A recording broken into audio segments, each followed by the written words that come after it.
Audi RS3 Saloon Review. What is it? As a versatile hot hatch, the Audi RS3 has always been close to top of the podium.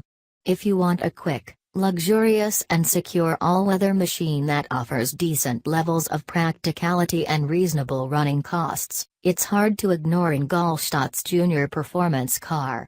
And yet, we've always struggled to gel with the 5-cylinder pocket rocket. Partly because of its prodigious price tag, and partly because it places unflappable performance ahead of flamboyant fun. However, as demonstrated by the surprisingly playful TTRS, it would appear that Audi's Sport division, formerly Audi Quattro GmbH, is not completely averse to producing cars with a sense of humor. Therefore, for 2017, special attention has been paid to the RS3's historically straight-laced dynamics. Firmer RS Sport suspension featuring adaptive damper control promises flatter cornering, widened front and rear tracks, 20mm to 14mm respectively, should help to limit joy-sapping understeer, and new escape software even allows for some controlled drifting, or so they tell us. That said, despite the rather extensive chassis alternations, the star of the show still resides somewhere up front.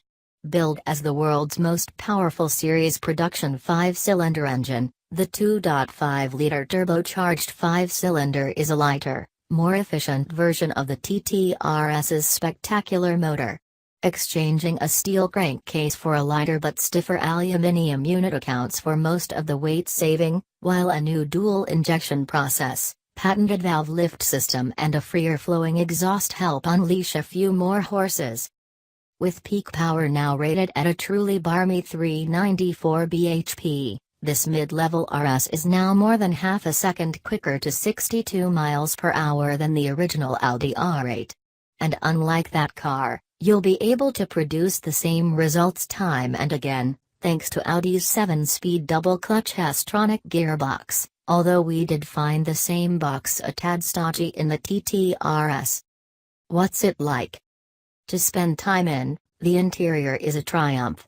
The predominantly black cabin is an exercise in restraint, but there are enough touches to indicate that you are indeed sitting in an RS model.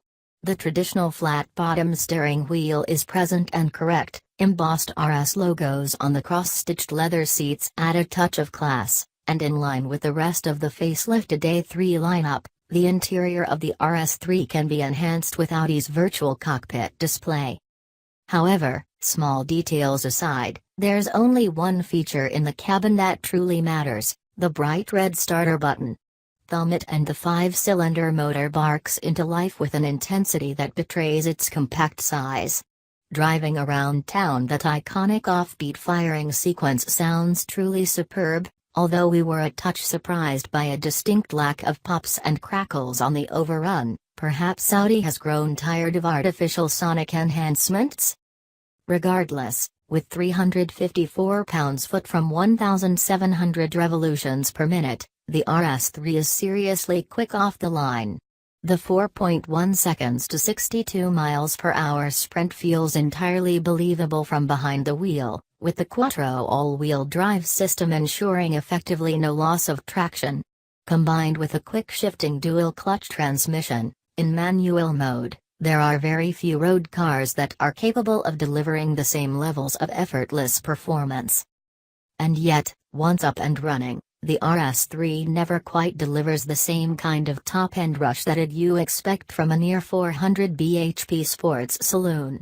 This is partly down to the engine's flat torque curve, but it is also hampered by a gearbox that feels rather hesitant when left to its own devices. It's a combination that is most noticeable on the exit of slower hairpin corners. When you expect to accelerate out on a wave of torque, you instead have to wait for the boost to build before you are able to drive cleanly off the corner. To its credit, the new engine does benefit the RS3, albeit passively, when the roads get twisty. With a wider track, a revised ESP system and most importantly, less weight over the nose, the car turns in more sharply than the car it replaces. Where the old model would slip into understeer mid-corner, the new car digs in and drives through in a more accurate manner. And on the tight and twisting switchback roads that snake their way up and down the Dhofar Mountains, it was easy to play with the RS3's newfound balance. Lifting off on entry now allows you to dictate your angle of attack, with the rear axle helping to point the car at the apex. It's a joyous feeling when you get it right. Of course, once you get on the power, the supposedly playful Quattro all-wheel drive system pulls everything back into line, despite it being theoretically capable of dispensing 100% of its available power to the rear wheels. That said, there is no question that this is a genuinely talented car, and one that is surprisingly engaging on the right road.